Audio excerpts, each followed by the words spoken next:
When we first came to C3, it was over in an old Ingalls building, and it was in a dilapidated building. We were just looking for a church back then and walked in, and were very unimpressed with what we were walking into until we met the people and experienced the service.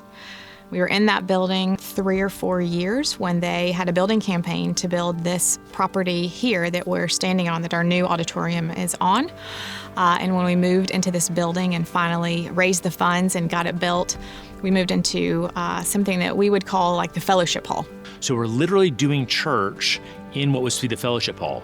So if you came in a little bit late and you had kids going to kids' church, you literally had to walk through the middle of the service to get back to the kids' ministry. The room was not designed for sound, so the sound was bouncing all over the place. That was one thing that I was always concerned about was, are we losing people from joining our church because whether they realize it or not, the acoustics are offensive. Production back in our old space, it was gritty, it was passionate, and I would say some of the best ways, really fun ways. We had a lot of what I would say really good people on our team, but our gear was really a ceiling and a limiter for us. Sometimes it wasn't even worth trying to fix a problem because we knew the new building was coming, and we would just live with the issues. And that a lot of times causes a challenge for a leader to not settle into learned helplessness. And so there were just a lot of extreme inefficiencies that we were dealing with. Now, we dealt with them for 20 years. And we just realized we can't keep doing this. When we started growing, they say when you don't have any seats for people to sit in, that they don't come back. And we didn't want to be in that situation. So it added just a pressure, and it added a need to go to God and say, is it time? It's like we've had this vision for 20 years. Is it time, Lord? And we finally felt the go. As a technical director, trying to pick out when you're looking to, I need to find an integration partner. We did look at a couple different people. You know, we did an interview, we brought people, we brought companies on site to talk with, to see our space, to try and dream with us. Something I think was important is to understand where you are. I think that was the first part of our journey, is to really get honest and understand, you know, where are you with your competencies? What message are we trying to say? What actually is important to us? What should our worship service feel like, sound like? What should the experience be like? And Strata really actually challenged us up front.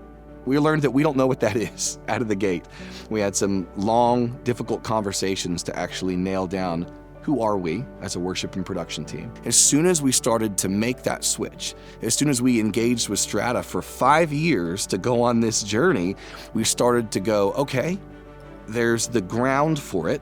We're going to invest in it. And I've seen Jeff and Sonny and Eric throw money at this because they see this is actually an extension of worship. It's not just something that we have to keep up with.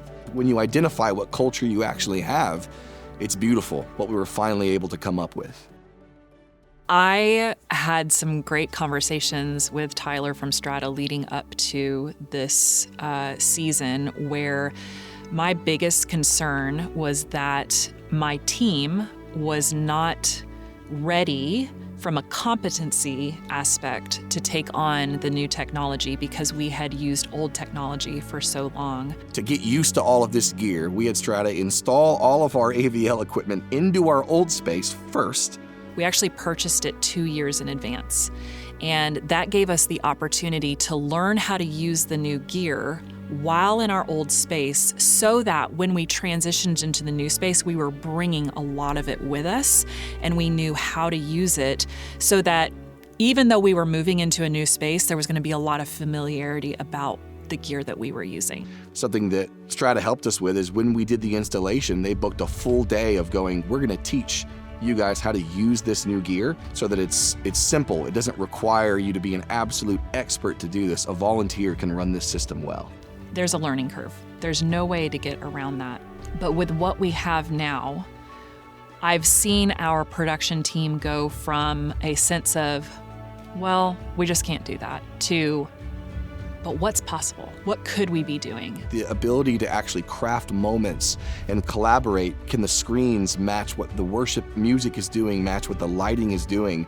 Rather than spending our energy fixing things, we actually get to dream, we get to be creative. In our new space, it's expansive, both in the space that we have, the chairs that we have, the technology that we have. And so this new season for us represents, I think, courage to go out and invite our community to this place that we love so much. It's courage to be self-sacrificing and showing up for the extra sessions to try new creative things beyond a rehearsal. It's time to invite others to experience full life in Jesus. That's our mission statement. And the season that we're in right now absolutely represents that invitation in every way, in every sense of the word.